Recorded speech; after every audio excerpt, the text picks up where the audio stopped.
Open merit के youth की बात है। ये बहुत सीरियस इशू है कि हम बचपन से जब बच्चे को हम स्कूल में भेजते हैं तो हम उसको कहते हैं मेहनत करो और काबिलियत से आगे बढ़ो।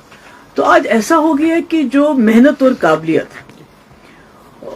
उसके ऊपर उसकी कोई कदर ही नहीं है। I mean merit has become the biggest casualty at this point of time कि आप बच्चे को क्या बोलोगे मैं मेहनत करूंगा, मैं काबिल बनूंगा, फिर मैं कहाँ जाऊंगा, क्योंकि उसका दायरा बहुत ज्यादा चौक किया गया है। तो ऐसे में आपको याद होगा कि पार्लियामेंट में भी लोगों ने वोट दिया नेशनल कॉन्फ्रेंस को ये सोच के कि ये हमारा मसला हम उसको हल करेंगे। अगर कुछ नहीं करेंगे तो कम से कम पार्लियामेंट में बात करेंगे। आप भी गवाह हैं, मैं भी गवाह हूं। 1 साल से ज्यादा अरसा हो गया है मेंबर नेशनल कॉन्फ्रेंस के। एक मुझे मेंबर पार्लियामेंट बताइए जिन्होंने पार्लियामेंट में इस मुद्दे पे मुंह खोला हो, बात कही हो कि भाई हमारे यहाँ जो ओपन मेरिट के लोगों के साथ बहुत ज्यादती हो रही है। तब यहाँ नेशनल कॉन्फ्रेंस की सरकार नहीं थी, डायरेक्ट दिल्ली का रूल था। इसका ये मतलब कि जो मेंबर पार्लियामेंट है उनका ये फर्ज बनता था कि वो दिल्ली में इस मसले को उठाए।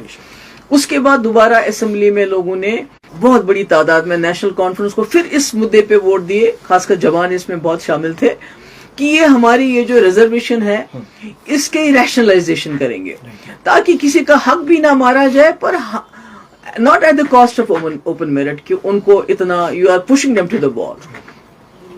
तो आज 2-3 महीने हो गए और कल प्रोटेस्ट हुआ जिसमें हम तो इसमें कोई चाहते हैं न की है न करेंगे, मगर मुझे लगता है कि हम नौजवानों को, ओपन मेरिट वालों को, हम उन्हें धकेल रहे हैं। We are pushing them to the wall.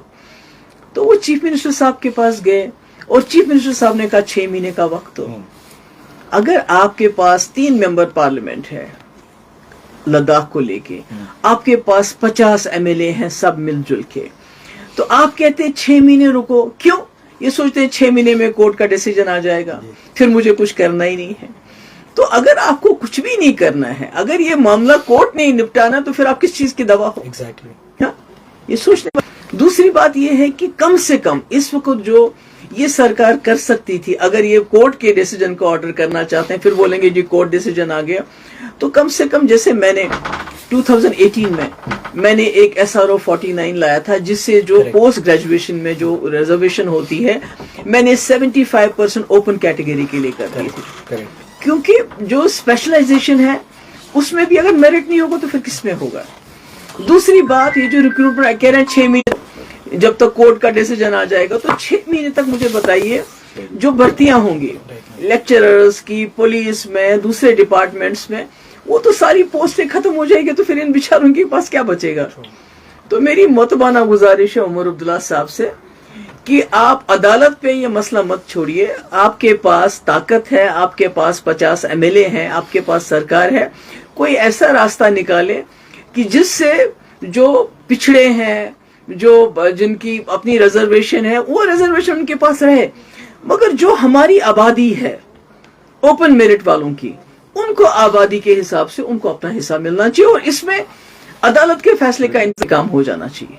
आगरउल्लाह ने तो सीधे कह दिया कि बिजनेस रूल्स के कारण थोड़ा डिले हो रहा है, तो ये तो पहले भी वही था, फिर बिजनेस रूल्स क्यों नहीं करना? मैं तो वही कह रही हूँ ना कि अगर पार्लियामेंट में इन्होंने लोगों ने वोट मांगे लोगों से कि हम इसको तय करेंगे, उसके बाद किसी मेंबर पार्लियामेंट ने इंक्लूडिंग रूहुल्लाह साहब ने इसको कभी पार्लियामेंट में नहीं उठाया, और अब उन्होंने उसके बाद कहा कि हमारी यहाँ सरकार बनेगी, वो इस मसले को हल करेगी।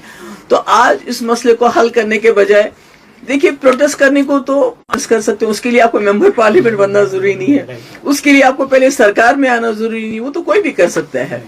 तो मेरा ये कहने का मकसद ये है कि ये बड़ा सीरियस इशू है। इसमें ये सोचना चाहिए कि जो लाखों के तादाद में हमारे नौजवान लड़कियां, बच्चे हैं जिनकी इस वक्त एक हिसाब से उनके मेरिट पे गले पे छुरी चल रही है, तमाशा देख रहे हैं, कुछ भी नहीं कर पाते हैं। तो ऐसे में मुझे उम्मीद थी कि इस सरकार के पास इतनी बड़ी मेजॉरिटी है, मेंबर पार्लियामेंट है, सब कुछ है, और ये इसमें कोई ना कोई हल निकालेंगे, पर लगता है कि उन्होंने इसको कोर्ट पे मसला छोड़ दिया, विच इज वेरी अनफॉर्चुनेट। बहुत शुक्रिया।